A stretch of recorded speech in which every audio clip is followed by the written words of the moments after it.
नमस्कार, प्रणाम। मैं हूं काजल राघवानी। आ रही हूं आप सबके बीच में बिहार शरीफ आप सबके साथ होली खेलने के लिए 9 मार्च को। तो आइएगा आप सभी लोग अवीरा होली फेस्ट। इस इवेंट को प्रेजेंट कर रहे हैं तनिष्क बिहार शरीफ। आप सबका मैं इंतजार करूंगी और हम लोग बहुत धूम मचाएंगे। एंड मुझे इस इवेंट में बुलाने के लिए सौरभ जी, आशीष जी, स्वर्ण जी, शुभम जी को धन्यवाद करूंगी।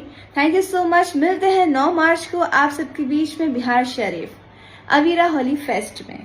प्रणाम। हेलो एवरीवन, नमस्ते, प्रणाम। मैं हूं आप सबकी अपनी अक्षरा सिंह और मैं आ रही हूं इस होली पर। मुझे रहेगा आप सभी लोगों का इंतजार 9 मार्च। नमस्ते, प्रणाम आप सभी को। मैं आप सभी गायिका खुशी कक्कर और मैं आ रही हूँ आप सभी से मिलने, आप सभी के साथ में होली खेलने के लिए। आप 9 मार्च को इस इवेंट को ऑर्गेनाइज किए हैं ऑलराउंडर इवेंट एंड एंटरटेनमेंट ने। इसके लिए मैं दिल से धन्यवाद देना चाहती हूँ।